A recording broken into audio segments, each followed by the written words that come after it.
If you don't have debt, you may wonder how people can get themselves into problems with debt. Are they bad with money, or did they just spend too much? Scott Terrio is here, and we both have some thoughts on how debt fools people, starting right now. This is Debt Free in 30. Here's your host, Doug Hoyes.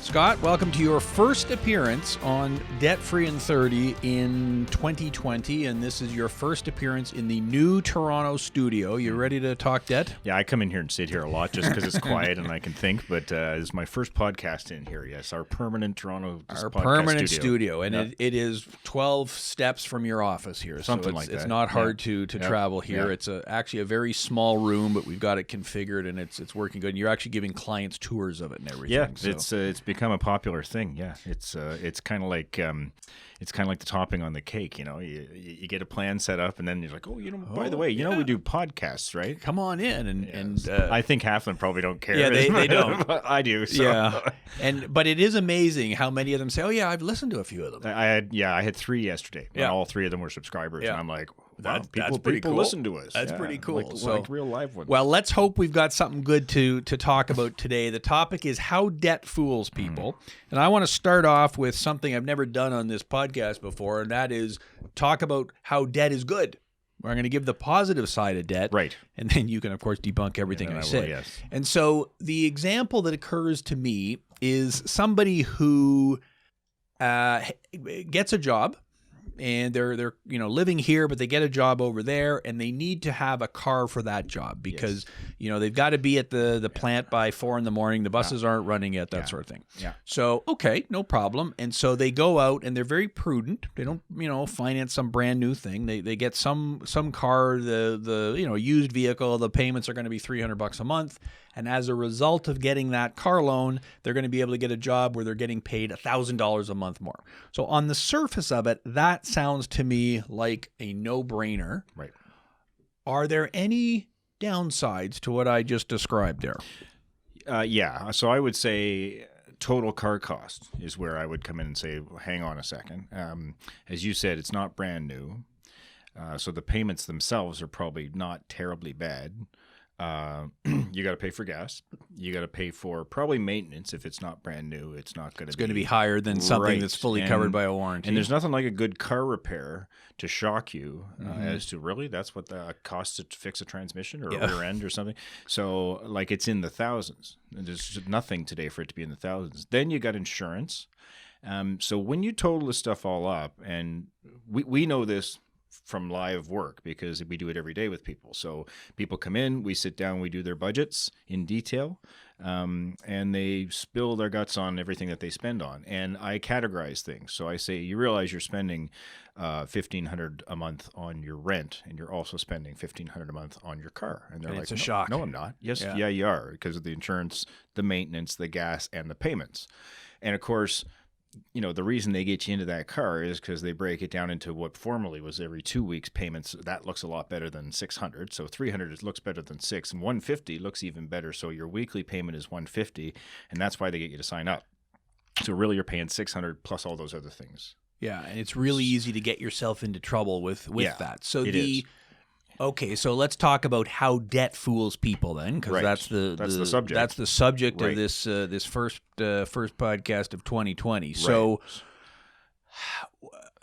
I think there's a couple of obvious areas where it fools people. One of them is it kind of spirals into a lot more than what you'd expect. So give us a practical example. Right. Then we're talking about cars, so let's use that. Yeah, let's talk about my truck guy. Okay, tell us about truck guy. I met with a guy 6 to 12 months ago. And just let me interject here. We're not being sexist when we say guy, because in my experience, the vast majority of people with big car debt problems are guys. Oh, vast majority. It's a significant men are much number. More suspect into getting sucked into a bad car deal. Yeah, and particularly when it's a big ass truck. So okay, I think that's a good point.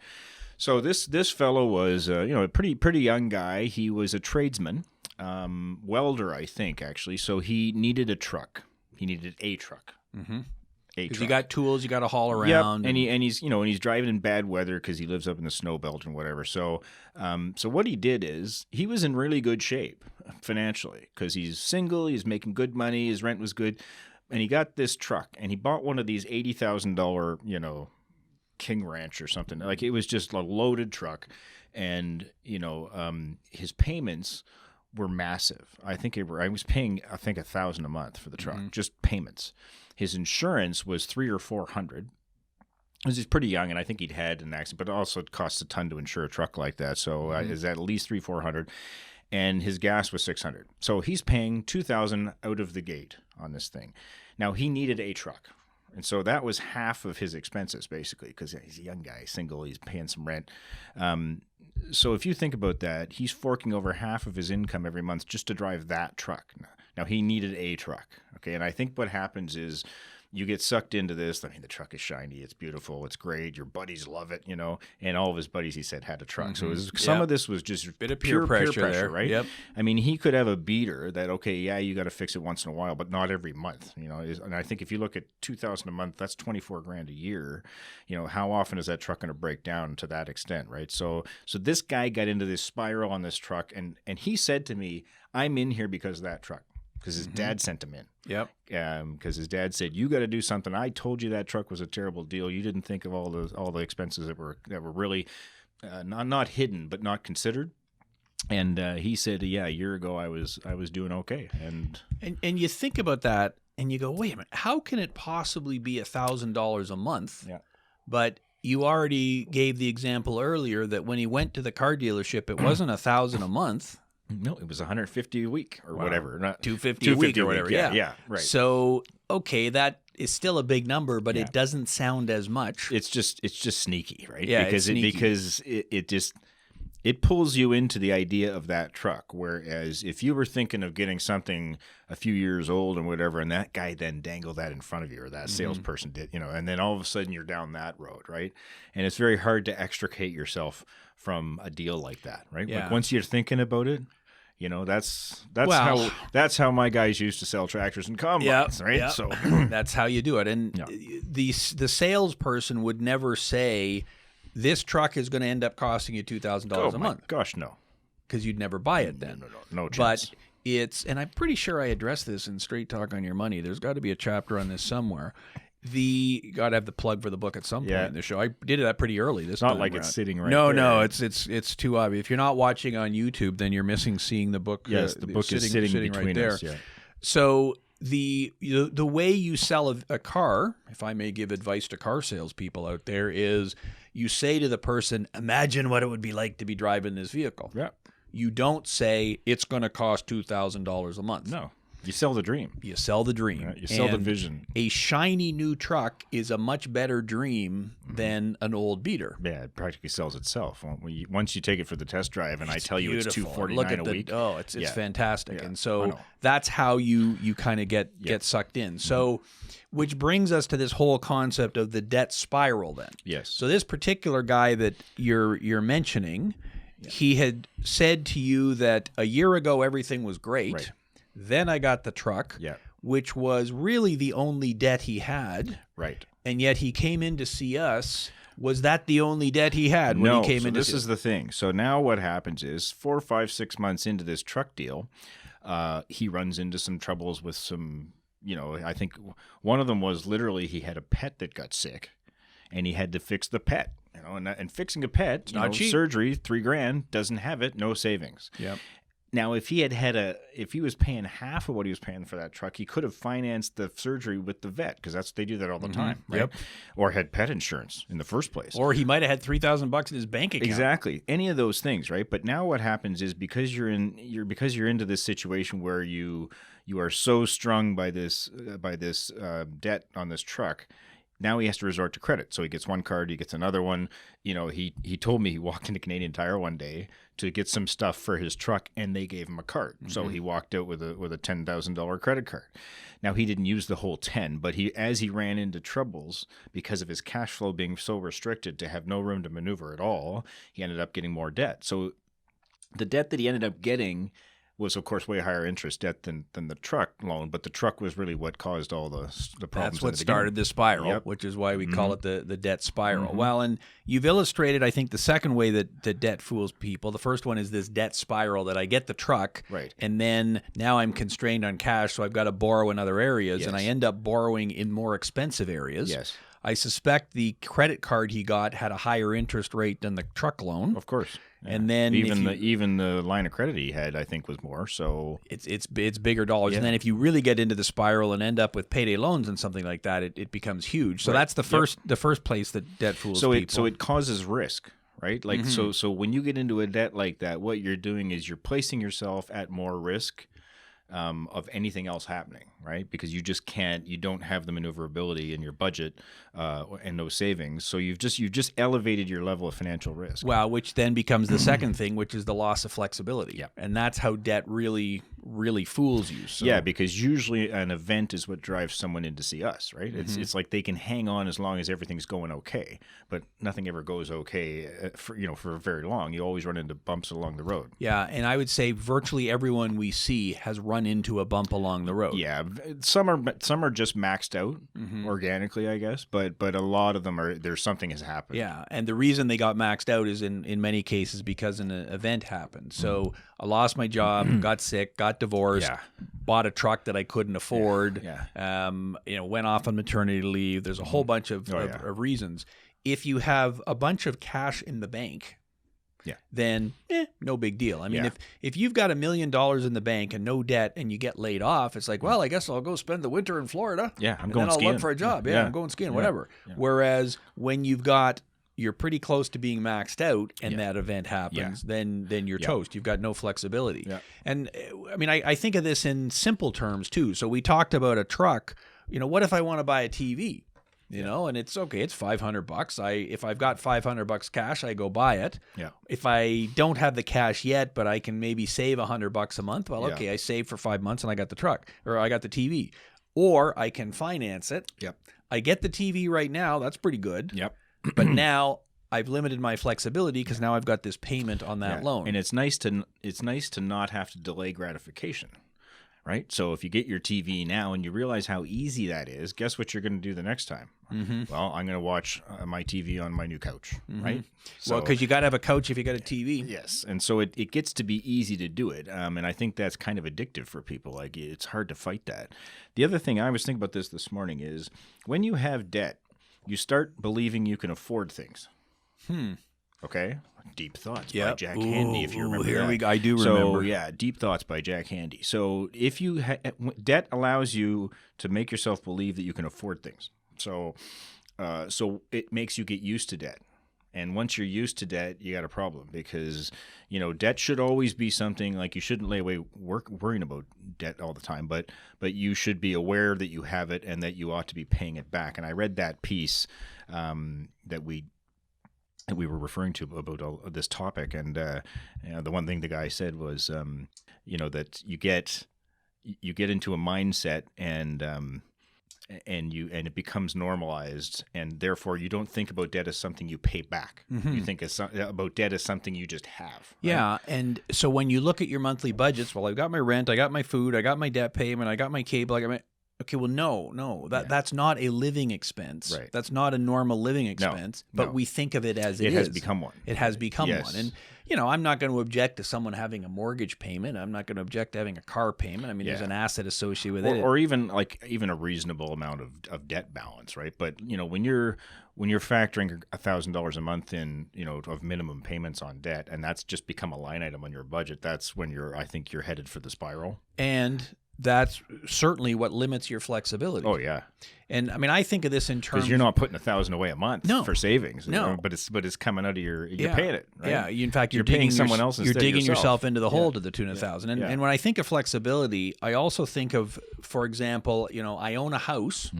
And I have a mortgage on it, and there's a great job opportunity 2 provinces over. Yeah. I've got to sell my house. I'm a little bit constrained now because. Big time. I mean, if the real estate market is booming, I guess it doesn't matter. I sell my house, but it's a pain, but you can do it. But if I've got a bunch of debt as well, let's forget about the whole homeowner thing, Yeah. because the vast majority of our clients at the moment are not homeowners. No. So it's a tiny number. Most of them are renters. I've got this debt, and I'd like to go work for that startup company down the street where I could potentially make a lot of money, but it's a bit risky. Can I do that when I got a bunch of debt? Yeah, well, see, and the thing is, when you have all that debt and you're carrying all that monthly cost to service that debt, like moving's expensive, right? You know, you think of everything involved in moving, right? Not just the movers, that's one thing, but it's the breaking your lease, coming up with first and last month's rent, which Toronto, that's $4,000 trivial. minimum. Not right? trivial Like anymore. this is not like it used to be where you scoop together $1,000 and you're good to go. It's like it takes you 6 months to save for a 2 month for a first and last down payment to move. So when you factor all of that in, what it makes it so prohibitive for you that you're probably not even going to bother. So you're giving up opportunities, right? Yep. Well, and it's not just first and last month's rent. If I was living with my roommate, now I'm getting my own place. There's maybe a deposit I've got to put down for gas and for hydro and for cable and for internet, phone, All that whatever. stuff, yeah. And I mean, in the old days, you get your buddy with his pickup truck and you throw your ottoman in there and off you go. But it's I don't even know what that means, but wasn't that like the Turkish Empire or something? in a while. The Ottoman, here you go. So you, but yeah, if you've got stuff, you got to move it, and you never really think through all those different costs. But again, if you've got debt on top of that, it just prevents you from. Yeah, you've totally lost flexibility. And I hear that from clients. Like that's a real thing. Like I hear people say, I had a chance to go to work for a buddy who started up a brew pub or something, and I didn't do it because it was a lot for me to move, and the guy was like, well, come on, it's a great opportunity for you, so I have seen that actually happen where that person, if they had been able to take that job, wouldn't be in my office. And there you go, right? You for having all that debt service, you give up an opportunity that keeps you out of insolvency. Yeah, and you mentioned the documentary we did in the middle of 2019, No Room to Maneuver, and it was focused primarily on purely millennials. unintentional, of course. It was a good plug. It was an excellent plug. I didn't mean to do that. But you're right. And the documentary was focused on millennials, but that applies to everyone. Doesn't matter what age you are. No. I mean, you can be retired if you've got debt. Well, okay, I can't go live over there. I'm going to have to live here. Yeah. And so what's the solution to that? You've got to always be thinking ahead, I guess. Right. Yeah, you do. And I mean, we always tell people that you have to have a plan, because I think as people go along for a year, 2 years, 3 years paying debt, they get in a rut, right? And it becomes habit. Like I had a client tell me this yesterday. She said, I was doing fine a year or 2 years ago, which isn't a long time. No. If you think, especially a year, that goes by like nothing. that. And then a couple of things happened, but because she was carrying debt when the things happened, she couldn't go and do things. She was unable, and she got to a point where she told me she was kind of catatonic financially. Like she would just every month she would just say, "Oh man, I still got that $25,000 that I owe of all my credit cards, and I mean I'm just going to keep paying it." And so she didn't even have the energy, she told me, to get to sit down and do and put a plan together. It was actually her mom who sent her into us and kind of kicked her in the butt and said, "Okay, you got to get in there and do this." So she needed an impetus because she had become so kind of blasé about it.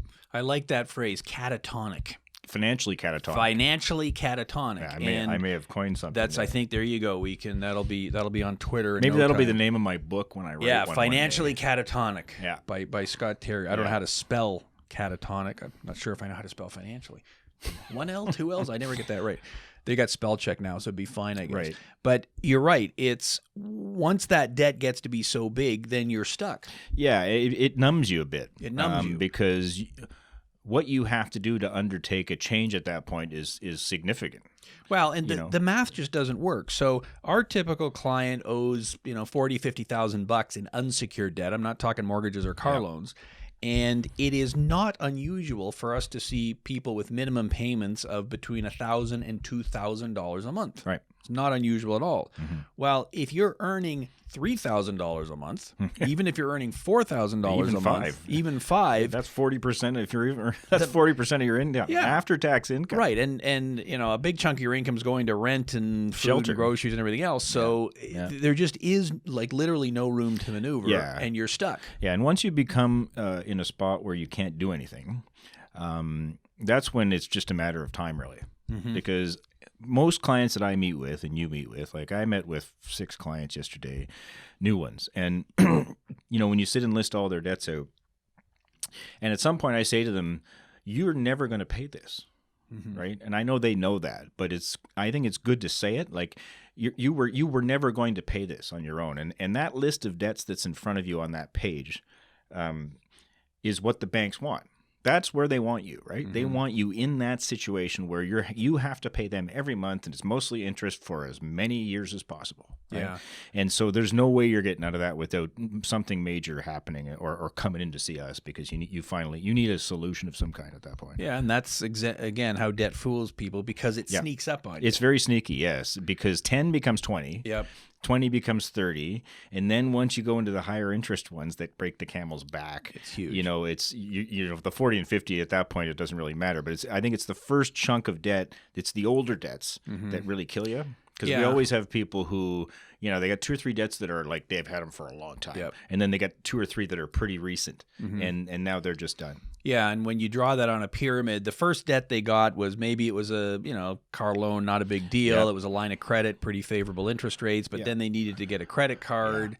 Well, then they needed to go to one of those alternate lenders, and we're not going to mention names here because it's a moot point, but the interest rate can be up to 60%. Well, let me give the listeners a hint. The nicer sounding the name, the worse it is my theory. Yeah, if it's called happy-go-lucky financing, you're probably dead. Yeah, it's not a good thing. So, but again, it sneaks up on you because a payday loan is only $500. Yeah, it's only $1,000. Like, it's not that big a number. But why were you in there? Yeah, because you couldn't pay something else. Yeah, it's now very rare for someone to get a payday loan as their first ever debt. Oh yeah, that's rarely. Like we never see it.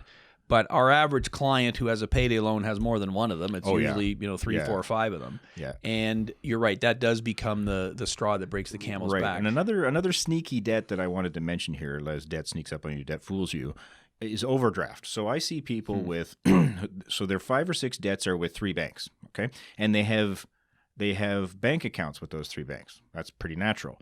Each of those bank accounts, they started off with 500 overdraft. It was 1,000, then it was 1,500, just because, you know, whatever, time passed. And they have their 3 overdrafts maxed out. So overdraft can make you feel like you can afford things too. Because it's money in the bank. Because it's the bank's money. It's debt, right? Because I usually have to remind people that, do you have overdraft? Because that's debt too, right? Yeah. And they're like, you can see the realization. They're like, you're right. Yeah, I owe that too. And that's about $6,000, because if they've got 3 of them, $2,000 each, that's $6,000 all of a sudden. So that's kind of sneaky for people too, is they start to rely every month. Their budget is overdraft. So there's their income, and then there's overdraft. Well, and the fees can get huge on that. Oh, yeah. So the interest may only be 5 or 6%, but you've got $1,000 overdraft, but the bank will allow you to go up to $1,500. Well, now you're into the overdraft fees, which might be $50 a month. Right. I had a client once print off his last year's statement, the whole year, 12 months, and the overdraft was astonishing. Yeah. Like, all the fees were astonishing. Yeah, it's not unusual to have a $500 overdraft where you paid $500 in fees for the year between interest and overdraft fees and this and that. He was shocked by it. Yeah, because you never look at it. No. And you're right, you don't think of it as a debt because there is no payment you make on an overdraft. No, and you don't really sign anything. It's like you have an account and they send you a note saying, "Oh, by the way, we've given you overdraft protection." Protection. It's called protection. See, protection. This is sales, people. Ooh, protection. Yeah, and it's protection for the bank's profit margin. And it's protection for your financial catatonic financially state. catatonic. For your financially catatonic state. It protects your mind. Well, and the other sneaky debt that we haven't touched on is, you've heard of CRA? I don't know what it stands for, but it's some government agency. I spoke to them this morning. There you go. Yeah. You speak to them on a regular basis on behalf of our clients. And that's another one. We see it. There's 2 obvious cases where we see it. Well, there's probably 3 or 4. One is if I'm working 2 jobs Yes. and they're not taking enough tax off, Yep. and you combine the two. Yep. Another one would be where I got into problems, but I cashed in my RSP so that I could get some money. Well, then I end up getting whacked with tax at the end of the year. Yeah, you get whacked twice is usually the sneaky part. They tax you for taking it out, and then they include it as income. Yeah, because if you take out a couple of grand, okay, they take 10% off at the bank when you take it out. but when you just got pushed into a higher tax bracket. And if you're now into the 40% tax bracket, well, there's 30% you haven't paid yet. That was a sneaky one. So that can become sneaky. Yeah, and the other one is too when people retire who are on payroll their whole lives. So their entire 40-year working career, tax was taken off at source. They were all good to go every year, and then they get their pension and they don't have the tax taken off because they didn't know. Well, or they're getting multiple pensions. So now I get CPP, OAS, and I get my company pension or an annuity or something. And each of them is only deducting that individual amount. Yeah, OAS isn't taking anything off. Yeah. CPP maybe isn't taking anything off either. And so you get whacked with a massive tax bill the first year after your retirement. Well, Welcome to and retirement. particularly because you probably retired not on January the 1st. You probably retired at some point during the year. Yeah. So you've got employment income. You might have even got some kind of payout. Yes. You know, a lump sum, here's your vacation days or whatever, yeah. and your pension, and you end up getting toast. Yeah. And then I guess the other obvious one we see most commonly with taxes is the self-employed people. Yes, big time. So, I mean, your first example, notice how I'm bringing the whole show together here? Geez. This is amazing. The without a teleprompter, I'm doing this. I'm becoming financially catatonic. That's right, just over listening here. to this. Yeah. So you... you know, I'm a contractor, and so my boss says, well, you got to be self-employed because we don't have anybody unemployed. So anybody who works in construction is probably self-employed. Right. But we see here, I mean, we're here in downtown Toronto, all the IT guys, there's a lot of them who are on contract and a lot of building now. guys because of the work going on in condos. We see lots of them down here, right? They don't live here, but they work down here, so they come over at lunch and they have they sit down with us, right? And so they were employees before. Yeah. Now they're self-employed, so it's great. And nobody told them anything about what do you have to do, right? And which is why this is so common that I can't even tell you. Like in a week, if I see less than 5 people in that state, it's essentially a daily occurrence. Yeah. Yeah. And my advice to someone who is going to be self-employed is, okay, the first thing you need to do is spend a couple of $1,000 sitting down with an accountant and a lawyer. Well, because nobody ever does that because you don't have any money because I'm just starting out. Yeah. But you don't realize that when you're self-employed, that check you're getting isn't all your check. And in a lot of cases, it's a check plus HST on top of it. Yeah. So that HST, unless you've got some input tax credits, that's all going to the government. Right. And what happens is, okay, you just started your own business. The first issue is cash flow. It always is, right? Need the cash. For several years it can be. Yeah. And so then what do you not pay? HST. taxes. Because you use that money to keep your business going. This happens all the time. Well, and if I'm working in construction, I've got to have a truck. Yep. And I've got to be putting the gas Not in the that truck, Not though. that truck, but I got to have something. I probably need to be replacing my tools, whatever. Yeah, and so for I'm sure. funding that up front. Yeah. Oh, yeah. And the tax man isn't calling me every day. No. And in fact, it'll be probably 2 years before they catch up with me. It would probably be better if they did for you because honestly, then you'd get a shock earlier because once the bill gets too big, you can't handle it. And so then it's like, I'm not even going to file my taxes. Yeah. And so I guess that would be an example of debt that fools you that you don't even realize that you have as debt. That's a huge one. Like we see that a lot, and I feel really bad for people who are very good at their trade and they have a good reputation and they do good work for people and everything, and they just didn't pay their tax properly. Yeah, and it's sad because nobody told them. A lot of these guys, they need to come in to see us, and they say, well, but I leave the house at 6 a.m. and I don't get home till 8 at night. Yeah. Are you guys there at 10 o'clock? Yeah. No, sorry. Right. We're in bed by then. So Yeah. they are working very hard Oh, yeah. trying to keep up with it. Yeah, I mean, these people are... Yeah, they're working outside. They're working hard, right? Or even if they're working inside as self-employed. I mean, well, you're self-employed. I mean, the first few years, like it's brutal. It consumes you, right? Yeah, and you don't know where that next paycheck is coming from, so it becomes really difficult. So okay, I think we've kind of given a bunch of examples here. Are there any closing comments that you want to make then on how debt fools people? And what we have talked about is the debt spiral. It starts catching up. And I guess the point I hadn't made yet is that compound interest works both ways. Yes. So if you're a saver, that's great. It builds up. But when you're in debt, you're digging yourself deeper and deeper and deeper. Well, I want to restate what I said earlier, which is that debt makes you believe you can afford things. If you have financial issues and you're worried about your debt, I think what you should do is you should share that with your people.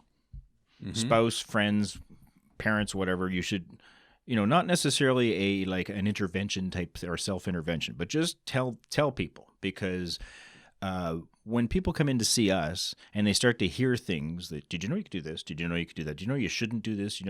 Then I think you get realizing that there are ways to get out of things. I think if you keep it inside yourself, it just keeps getting worse. Debt is not like wine. It doesn't get better. Time is the enemy of debt. And so the longer you sit there with your debt without bringing it up to anybody, the worse it's going to be. Yeah, it's debt problems aren't going to go away on their own. Well, and we both met with a person this morning who said, I thought my only option was bankruptcy, but now that I met with you guys, I realized, okay, there is another option here. Yeah, exactly. We're going to attempt to work out a deal. And she was a person who, knows stuff about the financial industry. Very smart person. Knows legal stuff, and had no idea that she could do a proposal, for example, which is what she's doing.